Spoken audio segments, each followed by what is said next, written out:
Hi friends, ఇప్పుడే అందిన తర్వాత జగన్కు big shock. Kodali Nani arrest. ఈ విషయాలని తెలుసుకోవాలనుకుంటే వీడియోని ఎక్కడ స్కిప్ చేయకుండా చూడండి. అప్పుడే మీకు పూర్తి ఇన్ఫర్మేషన్ అర్థమవుతుంది. అదేవిధంగా ఛానల్ని ఫస్ట్ టైం చూస్తున్నట్లయితే సబ్స్క్రైబ్ చేసుకోండి, లైక్ చేయండి. లైక్ చేయడం వల్ల ఇలాంటి ఇన్ఫర్మేషన్ చాలామందికి రీచ్ చేసిన వారు. వైసీపీ మాజీ మంత్రి గుడివాడ మాజీ ఎమ్మెల్యే కొడాలి నానికి వరుస షాకులు తగులుతున్నాయి. ఇప్పటికే ఆయనపై పలు కేసులు నమోదు కాగా తాజాగా మరో కేసు నమోదైంది. కొడాలి నానితో పాటు ఏపీ బైరవేజెస్ కార్పొరేషన్ చైర్మన్ వాసుదేవర్ రెడ్డి, నాటి జాయింట్ కలెక్టర్ జేసీ మాధవీలతపై పోలీసులు కేసు పెట్టారు. ఈ మేరకు దుగ్గిరాల ప్రభాకర్ అనే వ్యక్తి వీరి ముగ్గురిపై ఫిర్యాదు చేశారు. దీంతో వారిపై గుడివాడలో కేసు దాఖలైంది. తన గడౌన్లో ఉన్న లిక్కర్ కేసులను పగలగొట్టి తగలబెట్టారని, అంతేకాకుండా తన తల్లిని అసభ్యంగా కొడాలి నాని వాసుదేవర్ రెడ్డి దుంసించడంతో ఆమె మానసిక వేదనతో ఆమె మరణించినట్లు దుగ్గిరాల ప్రభాకర్ గుడివాడ 2 టౌన్ పోలీస్ స్టేషన్లో ఫిర్యాదు చేశారు.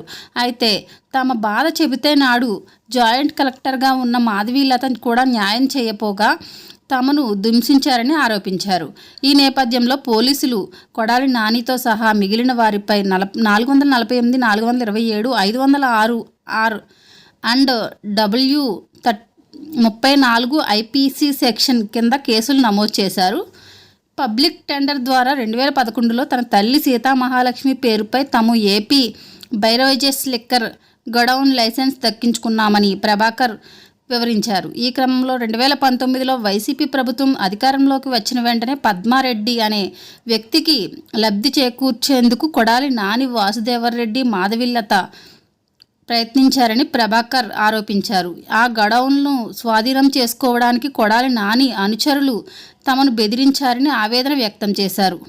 తమ పైన పోలీసులకు ఫిర్యాదు చేస్తావా అంటూ అప్పట్లో కొడాలి నాని అనుచరులు కొందరు ఫోన్లు చేసి బెదిరించారని ప్రభాకర్ వాపోయారు. ఈ నేపథ్యంలో ఇప్పుడు కూటమి ప్రభుత్వం రావడంతో తనకు జరిగిన అన్యాయంపై చర్యలు తీసుకోవాలని ఆయన పోలీసులను ఫిర్యాదు చేశారు. ఈ ఫిర్యాదు చేశాక కూడా కొడాలి నాని పేరు ఎందుకు పెట్టావని కొందరు ఫోన్ చేసి బెదిరిస్తున్నారని ప్రభాకర్ ఆవేదన వ్యక్తం చేశారు. వారి నుంచి తనకు ప్రాణభయం ఉందన్నారు. తనకు రక్షణ కల్పించాలని సీఎం చంద్రబాబుకు, నారా లోకేష్కు లేఖ రాస్తానన్నారు. ఇలాంటి లేటెస్ట్ ఇన్ఫర్మేషన్ వీడియోస్ కోసం ఛానల్ సబ్స్క్రైబ్ చేసుకోండి, లైక్ చేయండి, షేర్ చేయండి. Thank you for watching.